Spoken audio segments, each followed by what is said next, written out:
Hello everyone, how are you? درس اليوم يونت 6 lesson 3 page 78 and page 79 صفحة 78 صفحة 79.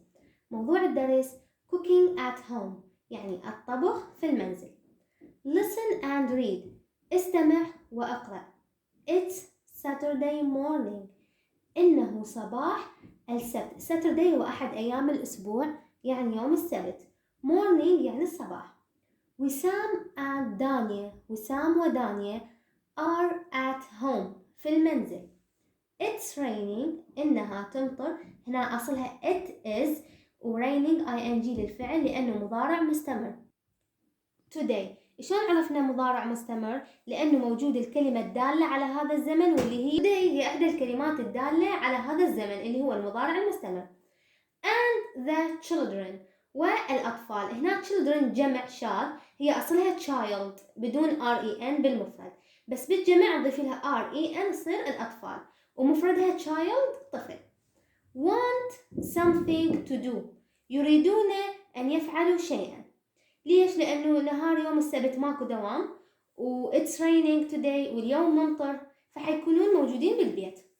So they have a recipe لديهم وصفة recipe for an easy pizza لبيتزا سهلة that باسم and هبة told them about يعني باسم وهبة قالوا لهم عن هذه الوصفة.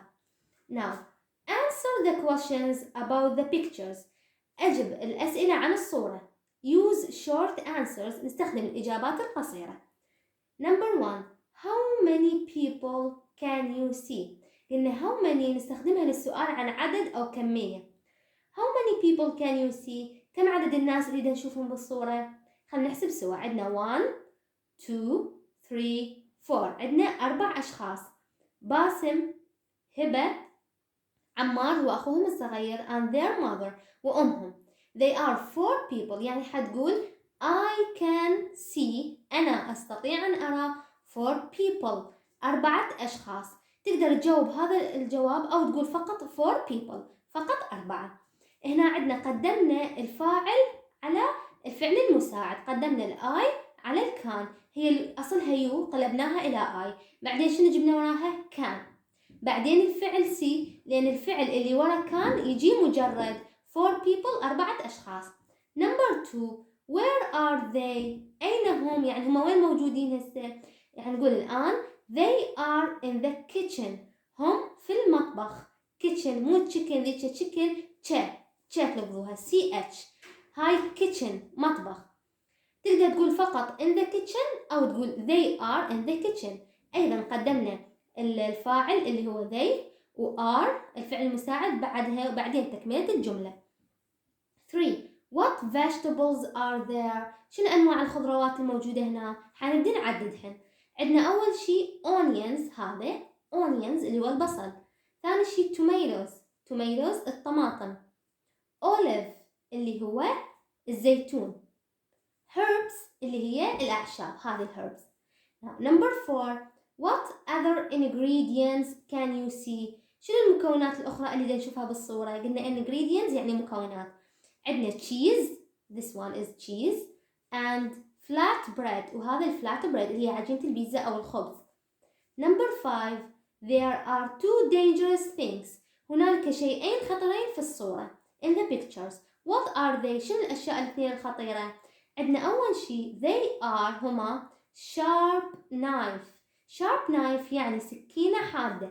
sharp حاد knife سكينة.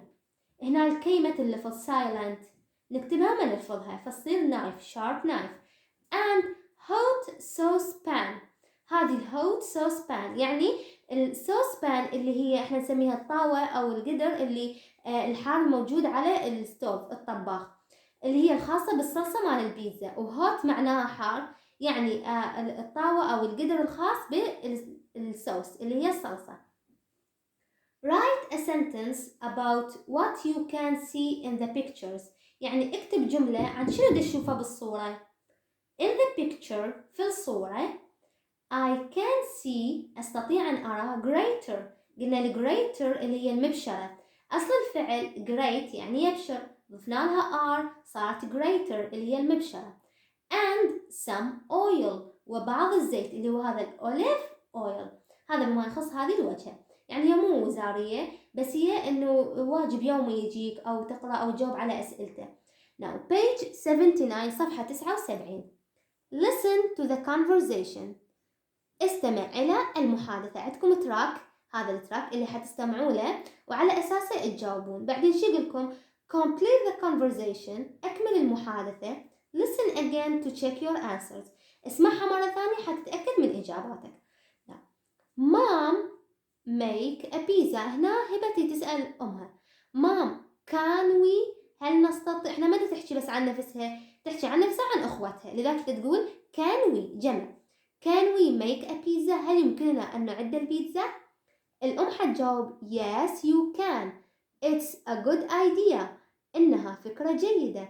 and we can have it، يعني نستطيع نتناولها for lunch للغداء. قلنا lunch الغداء، breakfast الفطور يعني الريوق، والدينر العشاء. we some bread. شنو نحتاج؟ we need معناها نحتاج. we need some bread نحتاج بعض الخبز.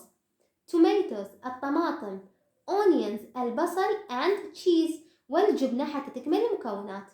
هنا حنريد نسأل، إذا نسأل حنقدم الفعل المساعد، بما أنه عندنا بالنهاية question mark اللي هي علامة الاستفهام فأكيد حنديها السؤال. do we have، ليش بديناها بدو؟ لأنه بدنا نحكي عن مجموعة أشخاص. do we have any olives؟ هل لدينا أي زيتون؟ mom yes we do. نعم نحن نمتلك، أو نعم نحن كذلك. and we have وأيضا لدينا some fresh herbs بعض الأعشاب الطازجة. قلنا الأعشاب الطازجة اللي هي المنت، النعناع أو الكرفس أو غيرها. هنا أخوهم الصغير عمار يقول can I help؟ هل أستطيع المساعدة؟ أي يشاركهم بصناعة البيتزا. yes you can help. نعم تستطيع المساعدة. but you mustn't use a knife. ده تحذر، أنت يجب أن لا تستخدم. mustn't يعني يجب أن لا تستخدم، ده تمنع من شيء. mustn't use a knife يجب أن لا تستخدم السكين. you can spread the cheese قلت تستطيع أن تنشر أو توزع الجبنة or put the olives on أو تضع الزيتون على الخبز أو البريد.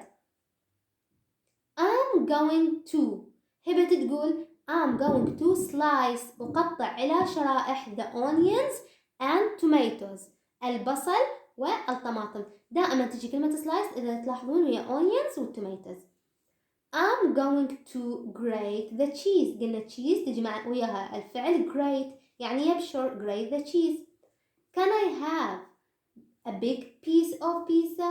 Can I have هل أستطيع أن أحصل a big كبير piece قطعة of pizza؟ عمار بما أنه هو صغير دائما يفضل الأشياء يأخذها إلى أو الأشياء الكبيرة، لذلك حيقول Can I have a big piece of pizza؟ هل أستطيع الحصول على القطعة الكبيرة من البيتزا؟ هذا بما يخص المحادثة. Now practice the conversation. Pupil A is دانيا، يعني حسوا محادثة بينك وبين صديقك، بينك وبين أخوك، تتدربون على هذه المحادثة. كل واحد بيكم ياخذ شخصية، يعني A دانيا مثلا and عمار. Pupil B التلميذ B is mom and وسام، الأم وسام.